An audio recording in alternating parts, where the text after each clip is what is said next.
Hello all and welcome to the next video here on the Onion Man's Rooftop Two-Headed Cow Caravan of Treasure. Sometimes barter. The streak continues as it always will. I wish I had a streak counter, I really do. I gotta be going on a year-long streak now. Not since The Undertaker's unbeaten WrestleMania streak before Brock Lesnar. Has there been a streak as truly immortalized as the streak of the Onion Man's Rooftop Two-Headed Cow Caravan of Treasure. And sometimes barter. That's right. And it's Masters of the Universe Origins, The Return. Because I love saying that, The Return. Anyway, we got 3 new ones here. We're taking a look at King Randor, Digitino, and Whiplash. Pretty cool here. I was really excited when they said we were getting King Randor, so really awesome with that. Digitino, again, not a character I know much about because it's Rulers of the Sun.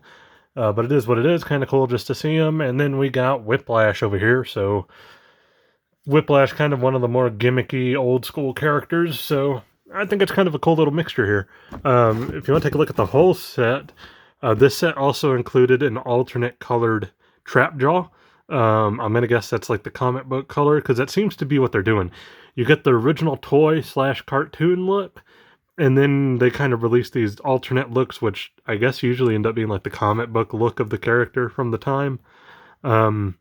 So I already have regular trap jaw. I felt no reason to get an alternate. I try not to get like alternate colored figures. It's not my interest. I just like to get their original base form and call it good. No text on the top of these, I don't think, for any of them. The Digitino glows in the dark there. Yeah, so if you actually take a look, usually at the top you get a little blurb about the character on the back artwork, but not so much this time. I still love that back artwork, though. That kind of comic book modern style to it. I really like it. It looks pretty cool. So, yeah, let's get these guys open. Who do we want to start with? I feel like saving King Randor for last, just because King Randor is a part of the iconic meme of Skeletor to King Randor, come in, you royal boob. That's more so iconic for Skeletor than it is King Randor. But because I love that moment, I'm going to save King Randor. I actually had that as a ringtone for a while.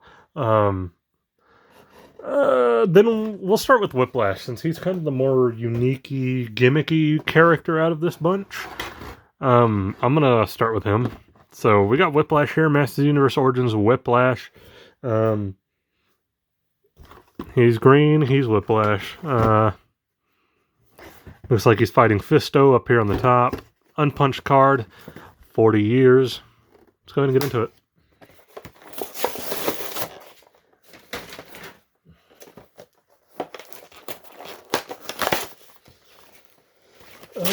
Oh!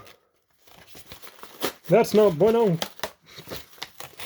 Well, we're down a comic book. I ripped the last page of one.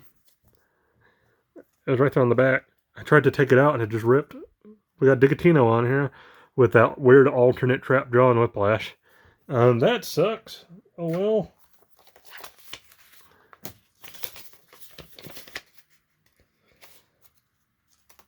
I believe the reason, actually, I don't know why this just popped into my head. I believe the reason why the back of these don't have any wording on them like previous ones is because these are the international boxes, like basically the Canadian ones, I think.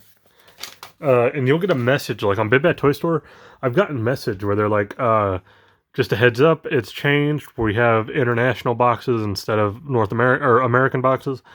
And then it pretty much just has the French text on it too, which doesn't bother me because I'm opening stuff anyway. So there's all the parts that are removable. You got the head, arms, mid-piece, and his feet. Pretty standard for all of these. He's got his weapon here, which I was not able to just slide out. Any twist ties? Yep. I know they're not technically twist ties, but twist ties be damned because I have scissors. It's actually been one of my favorite things about coming back to Masters of the Universe Origins. I get to use the scissors again. If I ever have merchandise and clothes, one of my shirts or something is going to be twist ties be damned because I have scissors. I said that so much in my early starting of this. Trying to get the rest of Whiplash out of here. He's not really cooperating. Okay. All right. Right out the gate, we have his tail, which is got a peg hole, so it looks like it just pops right on. Kind of, it does not have a bendy wire, so you're not going to be able to keep it in a place. Although you kind of can straighten it out, but it's just going to curl right back up, is what it is. Kind of reminds me of the lizard tail that came in the retro package Spider-Man stuff. Although I think that had a bendy wire in it, and you could bend it. He's got like a spear kind of weapon going on here. Pretty standard. And we got Whiplash himself. Alright. Cool. He's definitely got some, like, lizard-esque qualities. I'm guessing that's what they were going for with this figure originally, especially with the tail and everything. Definitely like a crocodile kind of look to him. He's green. We've seen... you know what? I don't think we've seen this torso before, so that's probably a new piece. I feel like we've seen all the other pieces. We've definitely seen these bird legs before. Arms, for sure. I think the legs... Of course, everybody has like the same mid-piece, cod piece. So I'm going to guess it's a new torso and a new head, and that's about it on him. So kind of easy for what it is. Let's see if we can get the tail on. There's the peg for the tail, which is a different color. That's hilarious. Yeah, it popped right on. Pretty easy. Oh, my shirt got caught in it. And there you go. It is a different color. If you can tell, the tail... This part up here, hard plastic piece, it's a little bit lighter, a little bit more faded than the rubbery tail. So it's a different color, which is a little interesting, but not surprising necessarily, considering they're different materials. You kind of got to hunch him over if you want him to stand with the tail, because it pushes him forward, but not too big of an issue. Unique, gimmicky, I like it. I do. I like the gimmicky-ass characters. They do it for me. I don't know why, but I do. All right, let's take a look at Digitino. Digitino looks like just really... What's a good, like... You remember that... Okay, so John Romero, very famous for Doom. Very infamous for Daikatana. For whatever reason, the, like, kind of futuristic-y stuff on his vest here reminds me of Daikatana. Which is not something you should remind people of. But oh well, let's get into Digitino. Horrible game. There are people who will try to say, like, oh, it's just that N64 version that was bad. No, it's a horrible game all around.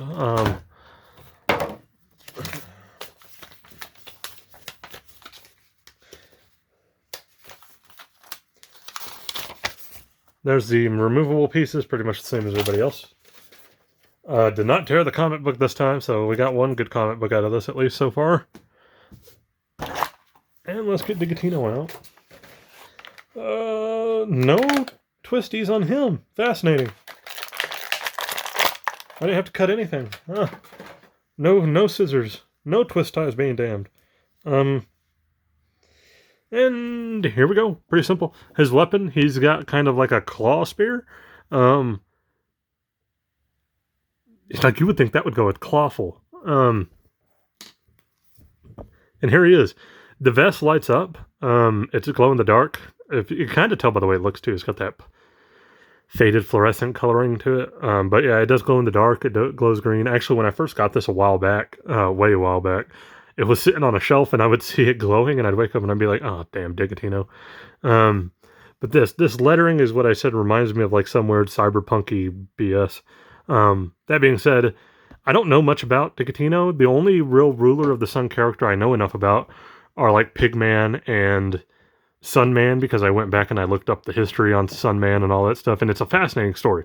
Again, I've said this before. Go look up that story. It's really cool.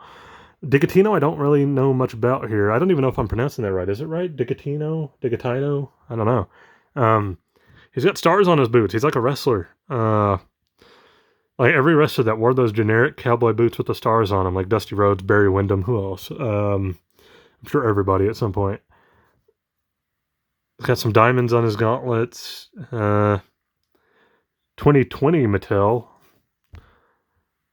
Whoa, well, you know what? That's fascinating. Let's take a look at something here.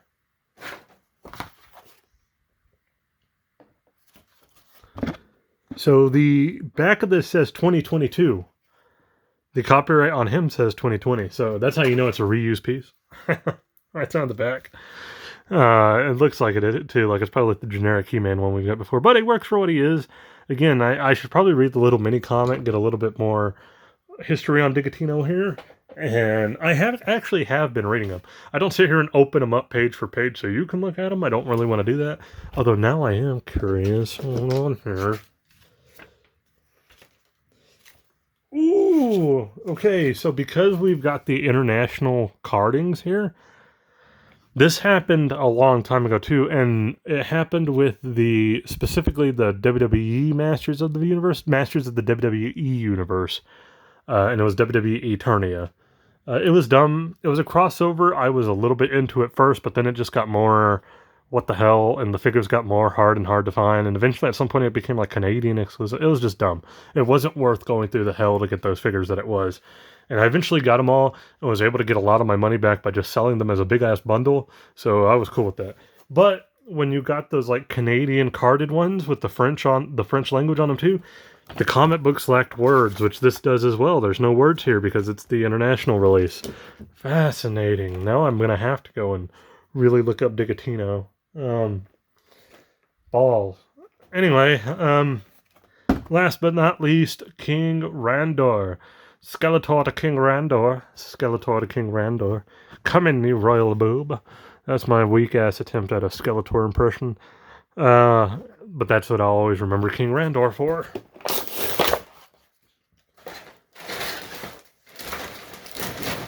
There's a new King Randor coming out too. Like I can't tell if it's based off of like the 2002 cartoon or what. Or soft. No, nothing's gonna come out. There we go. Same comic book. Again, if you get a whole series or a whole set, every set has the same book. All the same pieces: arms, head, codpiece, legs. Not legs, but feet. And no twist. Oh, yes, there are. There are twist ties on the arms on this one, but it's one big twist tie. And then he's got them on the legs too. So.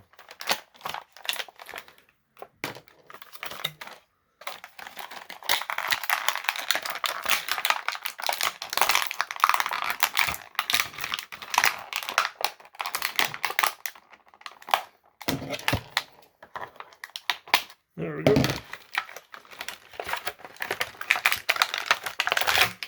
Apologies for that noise. You never know when like you get something and it's wearing a cape and they stuff the cape into the back of the blister. That's what was going on here. That sucked. Oh, he is so orange. I can't tell if he's wearing pants or not. Okay. King Randor, the royal boob. He comes with the cool golden spear thing. Nice. And we got King Randor himself. He's got a removable cape. So this is what I'm talking about. I've seen Star Wars figures do this, Black Series figures. DC. I believe there's been a couple of Marvel Legends that have done it. It's not exclusive. They slide the capes into the blisters like this, and they become really hard to get out. Anyway, removable cape. Some reusable parts, pretty much all the arms, the legs for sure, the boots, everything here is reused, I believe, except for the armor he's wearing, which does come off. It's not part of the actual molding of the torso, it's just a removable piece, and of course his head. Crown does not come off, it's molded on. But it is King Randor. Anyway, I can't tell if he's wearing pants or not. I can't tell if he's wearing like orange tights or if that's his skin, supposed to be his skin color, because his skin color in his hands and face is a little lighter. So he's like a half orange man. He's orange from the waist down. I don't know why. But there we go. There's our three. We got Randor, Whiplash, and Digitino. Again, I love the Masters of the Universe stuff. Is it the most popular thing going right now? No, but I do like them, and I like that they've kept it going. I remember even after the second or third set, there were people like, "Oh, Masters of the Universe Origins it's gonna fold, it's gonna go down, it's gonna go this." At some point, it will. Let's just be real. It is gonna stop at some point when they run out of things to do. But I am enjoying this ride for as long as it lasts because I like these characters. It's, you know, that's the 80s. It's way before my time. So getting to kind of go through and learn the histories of these characters now has been super fun. And throwing in something like Rulers of the Sun makes it even more fun and more depth to like a weird multiversal lore. And I dig it. I think it's pretty cool. So I just wish Mattel Creations was better about stocking things and keeping it in stock and all that jazz. But that's going to be it for this video. If you like the video, please leave a like, comment, subscribe. I got way more Masters of the Universe stuff coming out. But again, you do not have to if you do not want to like, comment, and subscribe. I always appreciate anybody who does, though. So that's it for this video. I'm going to, pack these guys up. I don't have Masters of the Universe on the display yet, so I pack them up, kind of waiting until I can figure out what I want to do with them. But yeah, that's it. And whatever the next video is, I will catch you guys in that one. So see ya.